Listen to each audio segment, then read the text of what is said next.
Setelah proses check-in selesai dan barang-barang kami simpan di kamar hotel, saya dan Gilang tidak berlama-lama beristirahat.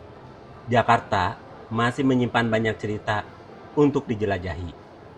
Kami pun kembali melangkah menuju sebuah pusat perbelanjaan mewah di jantung ibu kota. Begitu memasuki mal, suasana terasa berbeda.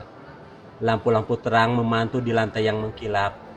Etalase-etalase mewah memamerkan barang-barang bernilai puluhan bahkan ratusan juta rupiah. Orang-orang berjalan dengan tenang, menikmati waktu, berbelanja, atau sekedar menghabiskan sore di tempat yang nyaman dan ber-AC. Namun, di balik kemegahan itu, ada sebuah kenyataan yang tak terlihat oleh banyak mata. Jakarta adalah kota yang unik. Dalam jarak beberapa kilometer saja, kemewahan dan kesederhanaan dapat berdiri berdampingan.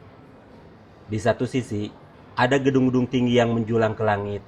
Sementara, di sisi lain, ada rumah-rumah sempit yang berjuang menghadapi kerasnya kehidupan. Ada yang datang ke mall untuk melihat barang yang diinginkan.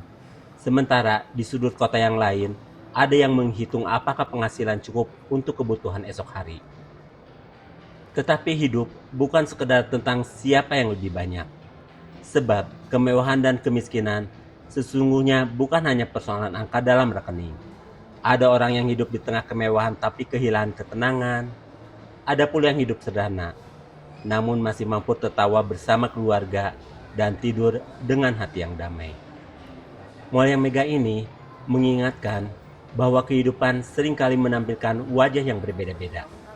Seperti lantai yang mengkilap, ia memperlihatkan apa yang tampak di permukaan. Namun kehidupan yang sesungguhnya sering berada di balik apa yang terlihat. Hidup mengajarkan bahwa nilai manusia tidak ditentukan oleh merek yang dikenakan, kendaraan yang dimiliki, atau tempat yang dikunjungi. Nilai seseorang tercermin dari bagaimana ia memperlakukan sesama, bagaimana ia bersyukur atas apa yang dimiliki, dan bagaimana ia tetap memiliki empati terhadap mereka yang berjalan di jalur kehidupan yang berbeda. Saya memandang ke sekeliling, lalu sesekali menatap Gilang yang berjalan di samping saya. Sebagai seorang ayah, saya berharap ia tidak hanya melihat kemegahan bangunan ini, tetapi juga memahami bahwa dunia terdiri dari banyak realitas. Bahkan, kesuksesan bukan alasan untuk merasa lebih tinggi dari orang lain. Dan keterbatasan bukan alasan untuk kehilangan harga diri.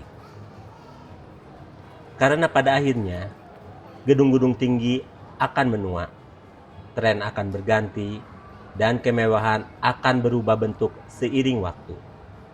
Namun karakter, kepedulian, dan rasa kemanusiaan adalah nilai yang akan tetap bertahan ketika semua gemerlap itu perlahan memudar. Di tengah hiruk-pikuk Jakarta sore itu, kami tidak hanya berjalan di dalam sebuah mall. Kami sedang belajar membaca kehidupan, tentang mimpi, tentang perjuangan, dan tentang pentingnya tetap menjadi manusia yang mampu melihat sesama dengan hati yang penuh rasa hormat. Akhirnya, kami tiba di At America, sebuah ruang publik modern yang menjadi tempat bertemunya teknologi, budaya, dan ide-ide baru. Berada di tengah kawasan SCBD yang modern, tempat ini menawarkan pengalaman belajar yang interaktif, mulai dari teknologi virtual reality, peta digital, hingga berbagai diskusi dan kegiatan edukatif yang dapat dinikmati secara gratis.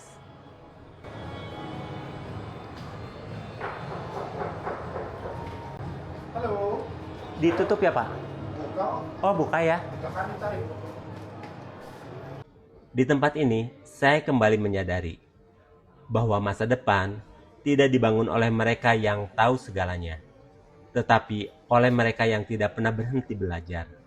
Teknologi yang canggih memang menarik perhatian, tetapi nilai sesungguhnya bukan terletak pada alatnya, melainkan pada bagaimana manusia menggunakannya untuk membuka wawasan dan menciptakan perubahan yang lebih baik.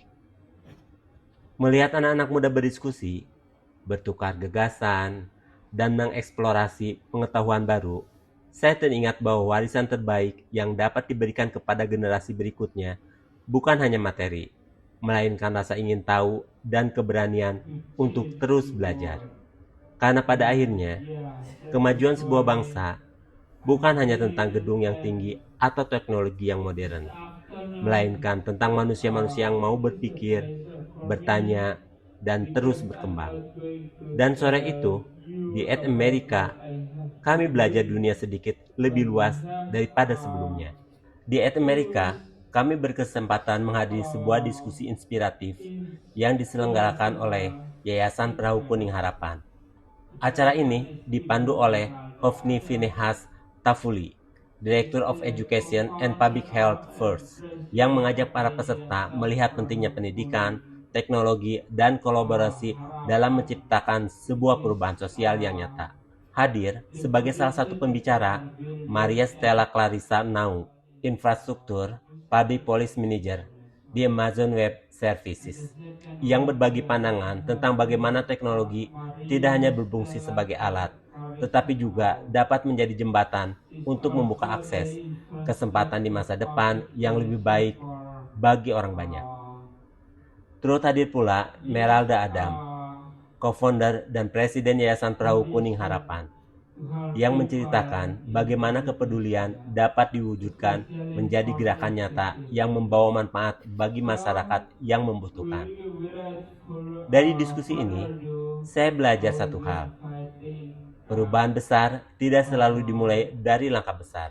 Terkadang, ia berawal dari kepedulian kecil yang dilakukan secara konsisten.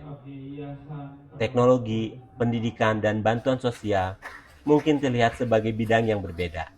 Namun, ketika ketiganya dipertemukan oleh niat yang baik, lahirlah peluang untuk menciptakan masa depan yang lebih cerah bagi banyak orang. Sore itu, kami tidak hanya mendengarkan para pembicara. Kami belajar bahwa harapan bukanlah sesuatu yang ditunggu, melainkan sesuatu yang harus dibangun bersama.